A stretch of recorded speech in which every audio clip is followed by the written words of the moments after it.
Khi phải đối mặt với một thất bại thảm hại như vậy thì dù người đó có ý chí kiên cường đến đâu cũng không tránh khỏi sự suy sụp về ý chí và lòng tin. Nghỉ ngơi trong thời điểm này sẽ là điều đúng đắn nhất để tất cả bọn họ bình tĩnh trở lại. Vô tình tiến vào một căn phòng, ở trong căn phòng này có một người mà cũng chính vì cô ấy anh ta lúc này còn có lý do để tiếp tục chiến đấu. Chỉ cần còn lại dù chỉ là một tia hy vọng, chỉ cần nàng ấy còn sống chắc chắn nàng ấy sẽ tỉnh lại và nói chuyện với ta. Nàng không sợ làm phật lòng thực khách của mình khi đóng cửa tiệm sớm hơn thường ngày như vậy sao? Lúc này bên bờ sông có hai bóng người đang đi hóng gió. Hôm nay là ngày vui của muội nên muội phá lệ một hôm, dù sao thì quán bánh này sau một thời gian cũng đã có tiếng và được mọi người yêu mến nên huynh không phải lo ế đâu. Công việc kinh doanh của muội tốt thật, thực khách lúc nào cũng ngồi đầy quán. Một ngày nào đó huynh cáo lão về vườn nhất định sẽ mò đến bái muội làm sư phụ để học cách kinh doanh. Nghe những lời này của Thiết Thủ, Tiểu Chân trong lòng mừng vui lắm, đang thả thính chợt Thiết Thủ bỗng có cảm giác kỳ lạ. Cảm giác kỳ lạ này đến từ một người đang ngồi ở đầu của một chiếc xuồng đang di chuyển như bay dưới sông. Thiết huynh đang nhìn gì mà có vẻ căng thẳng dữ thần vậy? Thấy Thiết Thủ chảnh mảng trong việc thả thính, Tiểu Chân liền hỏi. À, chỉ là bệnh nghề nghiệp thôi, huynh chỉ là bất chợt thấy người dưới sông vừa đi qua có chút gì đó thân quen nên nhất thời lơ đễnh. Người vừa đi ngang qua rất giống một vị bằng hữu mà bọn huynh đã mất liên lạc suốt mấy tháng qua, không biết lúc này huynh ấy sống chết ra sao và đang lưu lạc ở phương trời nào. Chiếc xuồng nhỏ chờ người mà Thiết Thủ quan tâm lúc này đang lao như bay hướng đến một con thuyền lớn ở trên sông. Sau một thoáng phân tâm, Thiết Thủ lúc này lại tiếp tục mổ hòn sỏi, tiếng cười nói của hai người lâu lâu lại rộ lên. Đang lúc tâm tình thăng hoa đột nhiên từ xa vọng lại tiếng va chạm lớn, đôi tai thính nhảy nổi tiếng nhiều chuyện của Thiết Thủ lập tức không bỏ qua, anh ta liền liếc mắt nhìn về hướng phát ra tiếng động. Tiểu Chân, huynh rất tiếc nhưng hình như ở phía kia đang có chuyện xảy ra, muội hãy về nhà nghỉ ngơi trước đi, huynh cần qua đó kiểm tra xem sao. Thiết huynh phải cẩn thận đó. Muội đừng lo, hai bàn tay này sẽ bảo vệ huynh, muội cứ yên tâm đi. Vừa nói Thiết Thủ vừa giơ hai bàn tay lực lưỡng lên nhằm trấn an Tiểu Chân, trao cho cô ta một nụ cười trìu mến. Thiết Thủ liền quay người phóng đi ngay. Nhìn bóng dáng của Thiết Thủ ngày một xa dần, bỗng Tiểu Chân chợt thấy tim mình đập loạn. Dẫu biết rằng Thiết Thủ là một chiến binh bất khuất trăm trận trăm thắng, nhưng giờ ở đây trong lòng của Tiểu Chân dậy lên một sự lo sợ chưa bao giờ có. Nỗi bất an này tự như cho cô ta biết rằng lần chia tay này sẽ lấy đi người đàn ông lắm chuyện đa sự kia đi mãi mãi. Chạy thục mạng nên chả mấy chốc Thiết Thủ đã tiếp cận được nơi con thuyền lớn neo đậu. Đứng trên bờ, Thiết Thủ nghe rất rõ tiếng binh khí va chạm cùng những tiếng la hét bên trên con thuyền lớn. À, đúng là chiếc xuồng vừa khi nãy ta đã nhìn thấy. Khúc sông ngăn cách con thuyền ở khá xa nên Thiết Thủ đánh gãy một thân cây gần đó ném xuống nước làm chỗ lấy đà để thi triển khinh công tiếp cận con thuyền. Có điểm tựa chỉ với 3 bước nhảy, Thiết Thủ lúc này đã tiếp cận được con thuyền lớn, nhưng ngay khi vừa nhìn thấy được khoang thuyền thì Thiết Thủ không khỏi kinh hãi. Ta đã đến chậm một bước, nước xa không cứu được lửa gần. Bọn sát thủ áo đen này đều là cao thủ, bọn chúng ít hơn lính canh rất nhiều nhưng vẫn có thể phá được lớp bảo vệ này để xông thẳng vào bên trong. Thiết Thủ vừa đặt chân xuống mái liền vội vàng tiến về phía đuôi thuyền. Những xác chết nằm la liệt trên sàn thuyền cho Thiết Thủ biết rằng trận tập kích này rất khốc liệt và đây không phải là một việc thanh toán băng đảng tầm thường.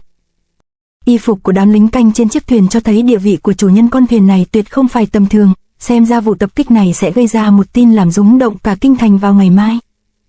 Đang chạy tới chợt Thiết Thủ bỗng chững người lại hoảng hốt, thì ra ở bên dưới đang diễn ra một trận chiến cực kỳ khốc liệt, kẻ ra tay có thủ pháp cực cao, những người có tu vị thấp đều bị lưới đao kình vàng chóe một vùng đoạt mạng. Đối kháng trực diện với người đang xuất đao kia chính là người đeo mặt nạ mà Thiết Thủ đã nhìn thấy khi nãy. Nếu ngươi tiếp tục quấy rầy khách quý của ta thì ngươi sẽ chết không được toàn thây.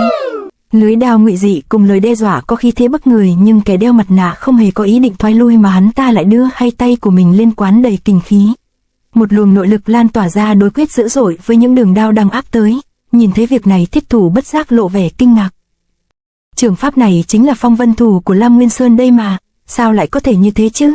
Từ trước tới nay người có thể thi triển loại trường pháp bá đạo này chỉ có huynh ấy, không lẽ dưới lớp mặt nạ này chính là Lam Nguyên Sơn sao? Huynh ấy biến mất đã lâu, tại sao hôm nay lại có mặt ở nơi này? Trong lúc Thiết Thủ còn đang kinh ngạc và nghi hoặc, Lam Nguyên Sơn lúc này như hổ dữ vẫn lao vào tấn công đối thủ một cách điên cuồng. Nhưng người sử đao tuyệt không phải là kẻ tầm thường, Lam Nguyên Sơn lúc này đã bị trúng một đao vào phía sau lưng.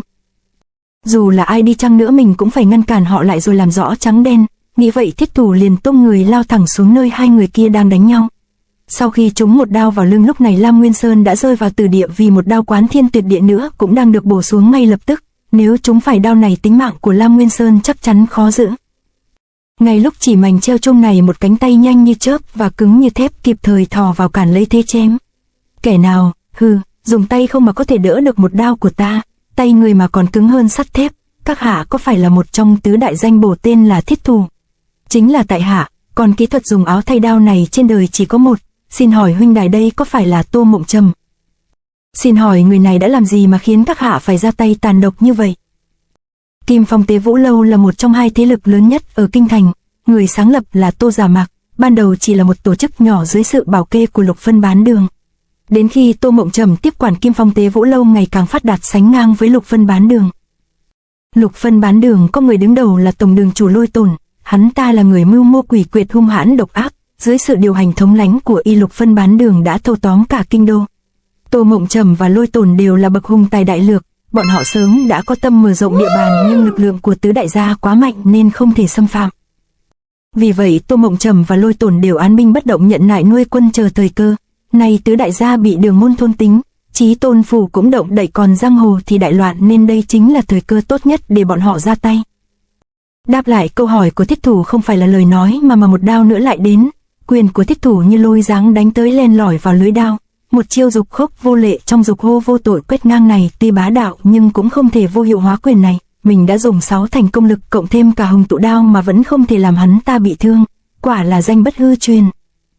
Đao của y sắc lẹm mà đao ý lại càng sắc hơn, chả trách cả Lam Nguyên Sơn cũng không thể nào địch lại. Đao chiêu vừa rồi của Tô Mộng Trầm tuy không thể chém sâu vào thịt nhưng cũng để lại một vết rách trên da của thiết thủ. Làm trấn chủ huynh vẫn ổn chứ? Đáp lại câu hỏi của thiết thủ chỉ là tiếng gầm gừ của loài mãnh thú. Tấm mặt nạ không thể che giấu đi nổi cuồng tính toát ra. Nếu như không quen biết từ trước thì thật khó tin đó là con người từng vào sinh ra tử với mình. Nhãn thần cuồng loạn tựa như của loài dã thú. Lam Nguyên Sơn sao lại trở nên như thế này? Còn vết thương của huynh ấy do đâu mà ra? Thiết thủ đã phát hiện thấy ngoài vết thương do đao của Tô Mộng Trầm thì trên người của Lam Nguyên Sơn còn có một lỗ thủng lớn. Từ lỗ thủng này phát ra luồng khí cực lạnh chí hàn, không biết là do binh khí hay thủ pháp đã gây ra. Ngoài Tô Mộng Trầm ở đây chắc chắn còn có một cao thủ khác. Thiết nhị ra người này là bằng hữu hay là đồng bọn của các hạ? Là bằng hữu đã từng vào sinh ra tử. Tô Mộng Trầm lúc này vẫn còn thắc mắc về sự can thiệp của thiết thủ nên buông lời dò hỏi. Xả thân vì bạn là rất có đạo lý. Các hạ có biết vị bằng hữu này vừa mới làm gì ở đây không? Hắn ta không những đại khai sát giới mà còn có ý định thích sát một đại nhân vật không ai dám giết. Các hạ còn muốn bênh vực cho hắn nữa hay không? Người đang nói chính là lâu chủ Kim Phong Tế Vũ Lâu, Tô Mộng Trầm. Vừa nói Tô Mộng Trầm vừa đưa tay lên che miệng như muốn cản lại những chàng ho khan liên tục khiến y khổ sở.